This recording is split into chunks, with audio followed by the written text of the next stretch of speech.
Indonesia melawan Cina pada 5 Juni 2025 akan jadi hari bersejarah. Pertandingan di Gelora Bung Karno yang megah itu mempertaruhkan nyawa Indonesia. Apakah lanjut mengarungi mimpi ke Piala Dunia, atau terhenti setelah peluk keringat dan penuh harap satu negara? Melawan Cina adalah harapan terakhir Indonesia meraih kemenangan. Sebab pada laga terakhir Rizky Ridho dan kolega melawat ke Jepang. Macan Asia negara pertama yang lolos ke Piala Dunia. Berharap Garuda menang di Jepang bak menganggap Israel negara beradab, tidak mungkin dan mustahil.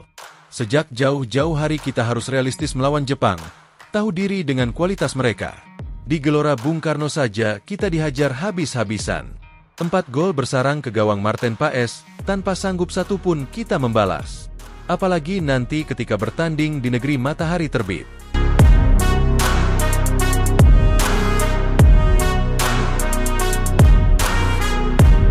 Maka dari itu melawan Cina nanti harus dimaksimalkan. Tidak boleh ada kata kalah di GBK, menang adalah harga mati. Dan disinilah tugas Patrick Kluivert sebagai pelatih. Ia harus mencari solusi, meramu taktik paling mujarab untuk membawa Garuda terbang tinggi lagi. Untuk mencapai mimpi itu, Kluivert tak boleh salah pilih pemain. 11 pertama di lapangan sangat menentukan. Kepada merekalah kita menggantungkan harapan terakhir. Siapa yang main dan tidak masih belum diputuskan. Kluivert masih punya waktu. Apakah mempertahankan line up melawan Bahrain atau kembali bereksplorasi? Yang pasti nahkoda asal Belanda tak bisa menurunkan skuad terbaik. Beberapa terkena akumulasi seperti Marten Paes dan Marcelino Ferdinand. Yang lain masih diragukan karena cedera. Sebut saja Kevin Dick dan Dean James. Kondisi ini jelas merugikan.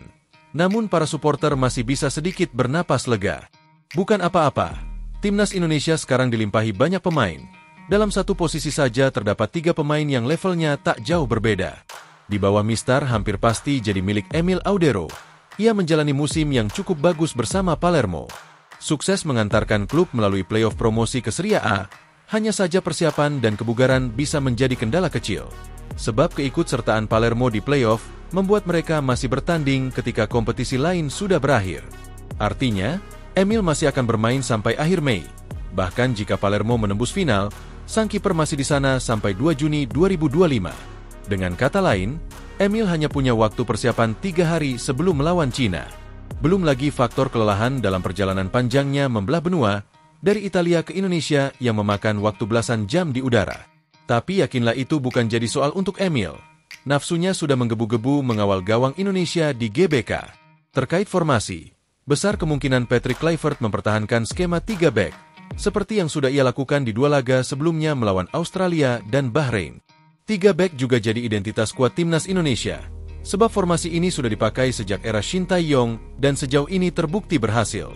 Indonesia melaju jauh, lebih jauh dari yang dibayangkan orang-orang dan negara tetangga. Filosofi ini yang coba dipertahankan Patrick Kluivert, meski sejatinya ia lebih familiar dengan skema 4 back sejajar. Untuk diketahui, legenda Belanda itu selalu menerapkan formasi 4-2-3-1 di tim sebelumnya. Entah itu bersama FC20, Timnas Curaçao, atau Adana Demirspor di Turki. Jikapun berubah, perubahan itu tidak ekstrim. Kluivert sesekali bereksperimen dengan format 4-3-3 yang pada prinsip permainannya sama seperti 4-2-3-1.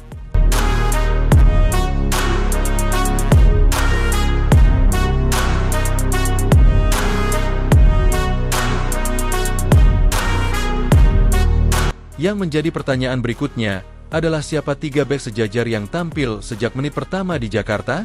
Jai Itzes tak perlu ditanya lagi. Ia jaminan mutu jenderal di jantung pertahanan. 2 orang yang akan mendampingi Jai lah yang masih menjadi misteri. Berdasarkan 2 pertandingan terakhir dan betapa kokohnya mereka, harusnya Kluivert tetap mempertahankan Justin Hubner dan Rizky Ridho. Chemistry ketiganya terbukti nyata. Mereka seperti siap mati di lapangan demi gawang tidak kebobolan. Tapi jangan lupakan pula Mads Hilgers yang makin konsisten di klubnya.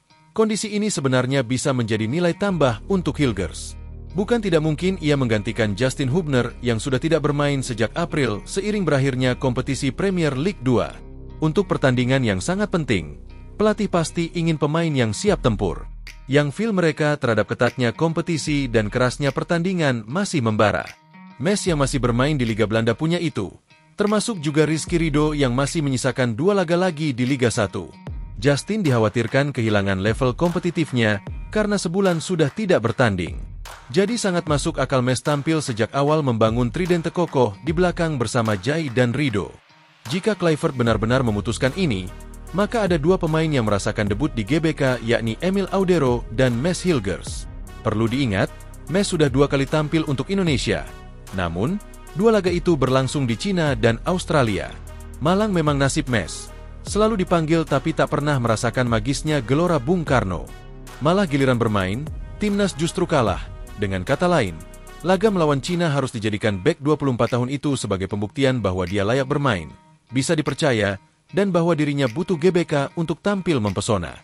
Berbicara formasi, Kluivert dengan pertimbangan Alex Pastor harusnya tetap percaya dengan 3-4-2-1. 3 dari 4 pemain di tengah melawan Bahrain wajib dipertahankan keberadaannya saat melawan Cina.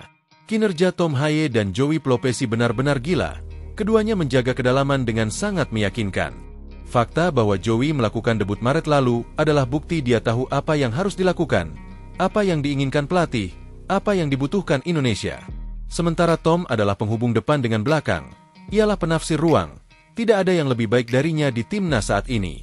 Penguasaan bolanya oke, tackle juga akurat, dan yang tak kalah penting, ia sekarang bisa dengan nyaman membantu serangan. Karena lagi-lagi ada Joe yang dengan gagah menghalau serangan lawan sekalipun sendirian.